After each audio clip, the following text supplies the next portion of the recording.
Et bonjour à tous et à toutes. Alors, en français aujourd'hui, ce qu'on va travailler, c'est on va continuer la grammaire et on va travailler tout ce qui est complément du nom, groupe nominal et bien repérer les déterminants, les adjectifs, les noms, les prépositions.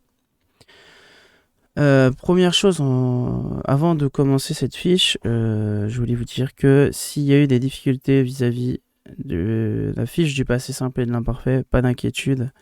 On va revenir là-dessus la semaine prochaine. Et je ferai peut-être une vidéo de correction par rapport aux exercices. Probablement aussi peut-être sur les fractions, à voir. Ou alors on gardera la correction de tout ça ensemble en classe la semaine prochaine. Je pense que ce sera plutôt ça qui sera privilégié. En tout cas, passons donc à cette fiche. Alors dans cette fiche, premier exercice, on vous demande d'entourer de la bonne couleur, donc c'est-à-dire par rapport aux couleurs des bonhommes. Hein. Oups, pas la bonne couleur que j'ai mise. Donc les déterminants en bleu, les adjectifs orange. Alors souligné ou surligné, hein, comme vous le sentez, ça me dérange pas. Les noms en vert et les prépositions en jaune. Alors, une préposition, c'est un mot relativement court pour la plupart du temps, qui va accompagner, qui va faire le lien entre deux groupes de mots finalement. On va voir ensemble hein, avec le premier exemple qu'on va faire, la première phrase qu'on va faire ensemble en exemple. Voilà, il faut se retenir en tête que c'est un mot qui va servir de liaison entre deux autres groupes de mots ou deux autres mots, tout seul. Donc là, dans notre phrase, on va rappeler ce que c'est un groupe nominal, déjà. Donc un groupe nominal, c'est un groupe de mots qui n'a pas de verbe conjugué. D'accord.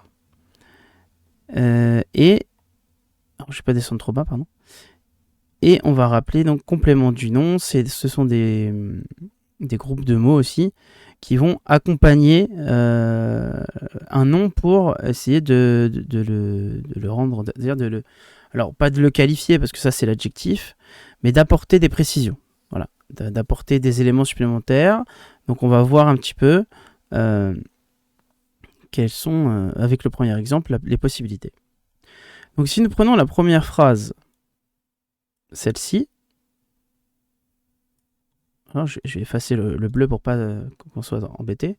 On va d'abord, dans un premier temps, s'occuper finalement de ce qui ne va... on va s'occuper de vérifier où est-ce qu'il pourrait y avoir des déterminants, des adjectifs, des noms et des prépositions.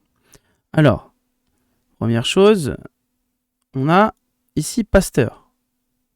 Très bien. Alors, Pasteur, ici, il est sujet dans la phrase. Et alors, qu'est-ce que c'est Pasteur Pour ceux qui ne le connaissent pas, c'est la personne qui a créé le vaccin de la rage. Hein. Donc, Pasteur, ici, c'est un nom propre. Ah. Alors, on a dit qu'il fallait qu'on entoure les noms en vert. Donc, on peut, par exemple, commencer par ça. On sait qu'il est sujet, qu'il entoure les noms. Donc, s'il est sujet, pourquoi il est sujet? Parce que c'est lui, on répond à la question qui a créé, si on continue la suite de la phrase, puisque a créé, c'est le verbe, et le verbe, lui, il ne va pas nous intéresser particulièrement, je vais plutôt le souligner, le verbe, pour bien qu'on le repère, mais il ne va pas nous intéresser particulièrement, puisque on a dit qu'un groupe nominal, il n'y avait pas de verbe conjugué. Donc a créé, c'est le verbe, c'est lui qui nous indique quelle est l'action. Donc là, c'est l'action faite par Pasteur d'avoir créé le vaccin de la rage. Ensuite, on a un groupe nominal ici, puisqu'il n'y a pas un groupe de mots où il n'y a pas de verbe conjugué. Voilà, définition assez simple. Donc on va regarder un petit peu, on va analyser chacun des mots. Alors, on a le vaccin. Donc le vaccin, on sait que, je rappelle la règle, un nom commun, est presque toujours accompagné voire toujours accompagné, on va garder le toujours, accompagné d'un déterminant. Donc, on se rappelle un petit peu, c'est un déterminant, c'est un article défini, on l'avait vu en début d'année, ça, on l'avait refait. Et donc, on a un nom qui est le vaccin. Vaccin qu'est-ce que c'est un nom? C'est un mot qui va indiquer une chose ou une personne ou une pensée ou une émotion. C'est toujours un mot qui va être suivi, en tout cas, qui va être accompagné du déterminant. Donc là, vaccin, si on enlève le déterminant, on va voir que vaccin ne peut pas aller dans la phrase. Je prends un exemple. Pasteur a créé vaccin. Là, ça veut rien dire. Pasteur a créé le vaccin. Donc on est bien sûr que vaccin est le nom de notre groupe nominal. Maintenant, qu'est-ce qu'on regarde derrière? On observe derrière, je vais retirer un petit peu les différentes annotations, je vais remettre les couleurs pour le et vaccin, ça vous n'allez pas être perdu.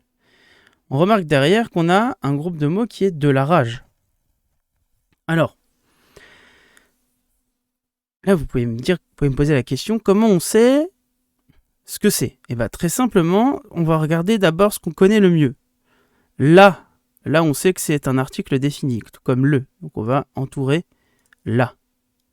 Et il se trouve qu'on sait qu'un déterminant, ça marche jamais tout seul, puisqu'il y a toujours un nom. Donc on prend le vert et on va regarder. Rage. Est-ce qu'on peut enlever le là pour que rage reste tout seul dans la phrase, ou est-ce que rage est obligé d'être accompagné du déterminant?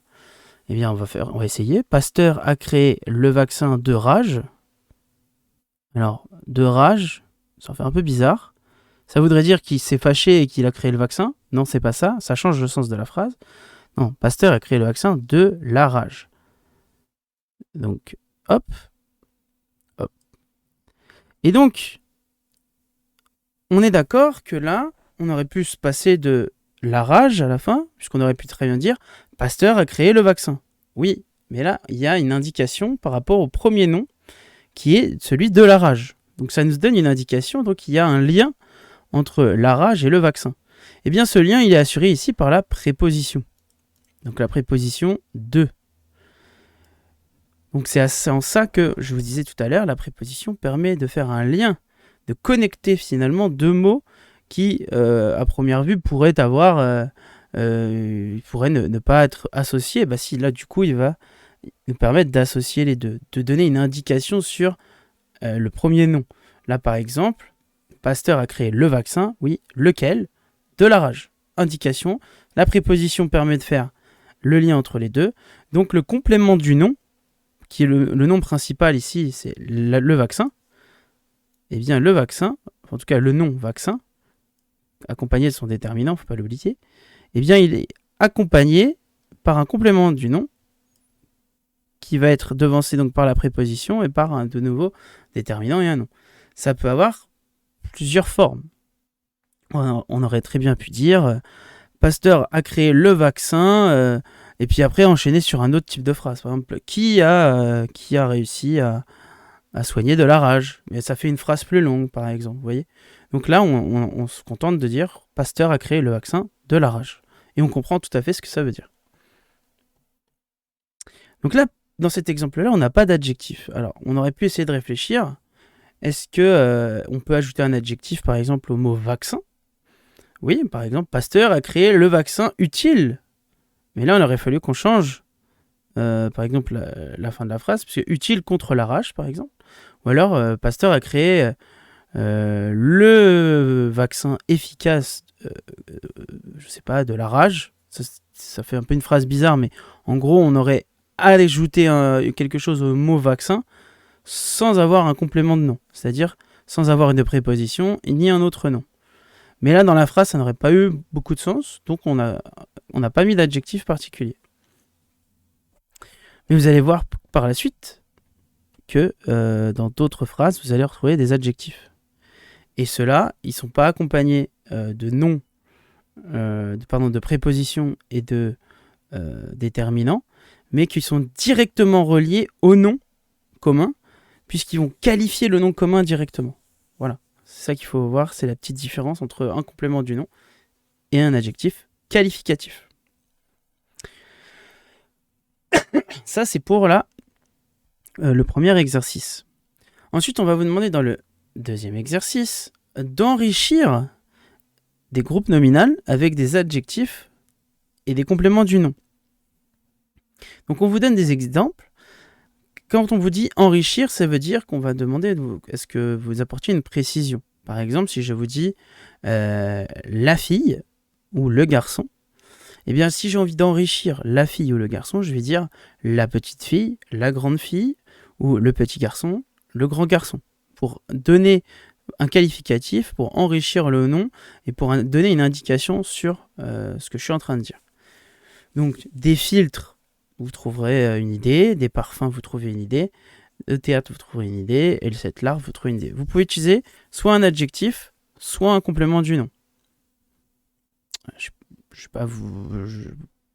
n'ai pas envie de vous donner les réponses, mais par exemple, on peut dire un verre AT ou un grand verre.